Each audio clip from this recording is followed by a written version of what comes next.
I wanted to do something a little different than just kind of stand up here and just say what it is. This means a lot to me. To stand up here. Because I know I'm supposed to be here. I'm scared to death. Shaking, but I ain't got nothing to hide behind. I ain't got nothing to hide in my life. Y'all know everything that I've done. And the waste of a life that I used to live. But this next drama we're about to do, it's called I Want to See. I'm going to read the story of this blind man, or the way Jesus came about him. And it came to pass that as he was come nigh unto Jericho, a certain blind man sat by the wayside begging. And hearing the multitude pass by, he asked what it meant. And they told him that Jesus of Nazareth passeth by. And he cried, saying, Jesus, thou son of David, have mercy on me.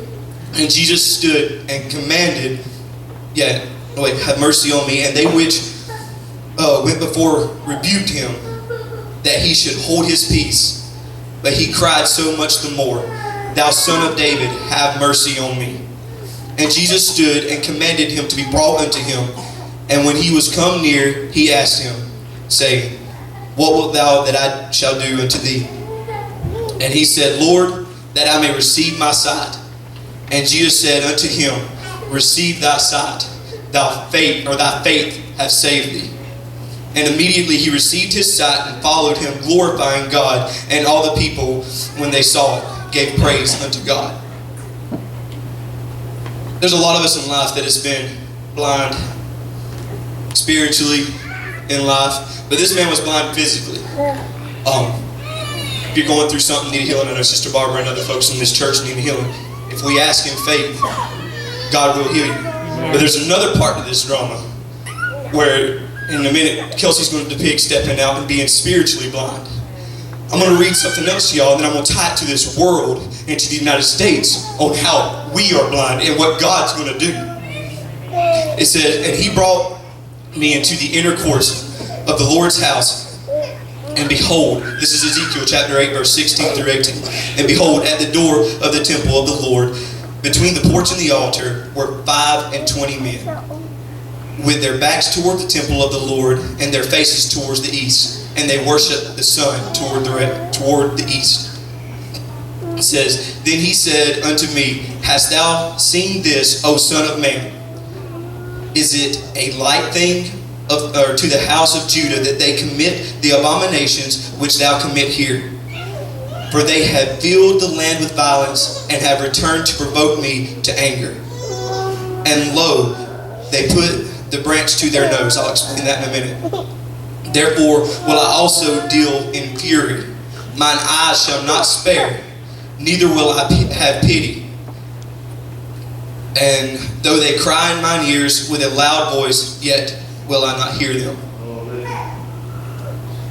That's where the United States is today, y'all. They've passed this act where these gay rights and everything. I mean, Brother Tracy said it best this morning in Sunday school, that when they passed this law, that it's opened up a whole new thing where people want to marry their dogs. I think Jeremy and me and Matthew had talked about together. Jeremy Ostrander sent us a link to where a lady had married a roller coaster. Is that correct?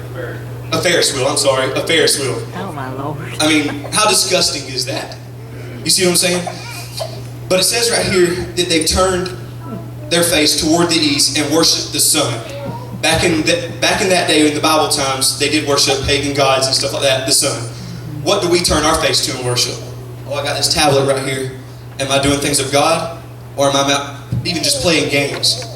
What's the God in your life? And then it says, later on, it says they put the branch to their nose. That was a form of worshiping another God back in the day and stuff. But God said he will not have it. He'll turn his fury out on everything, and his eye will not spare, meaning there will be nothing left.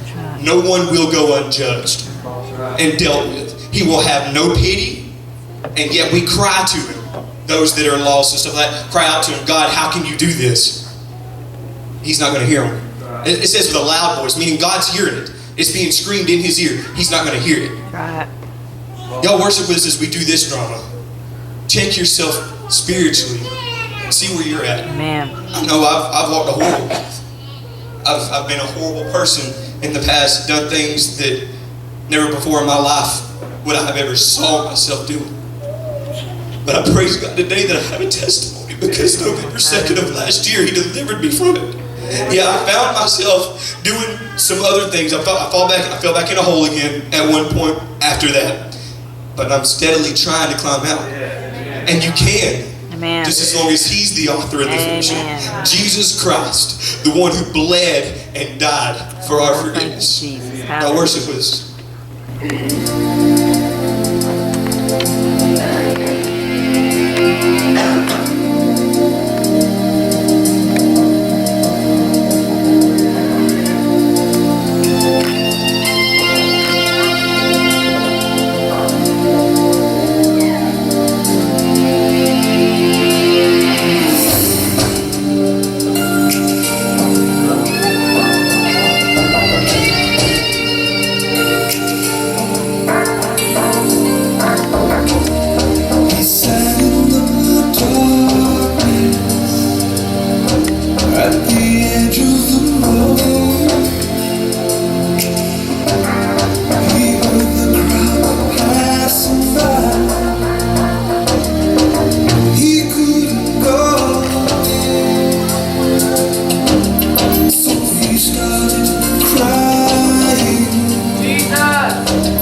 me from this darkness.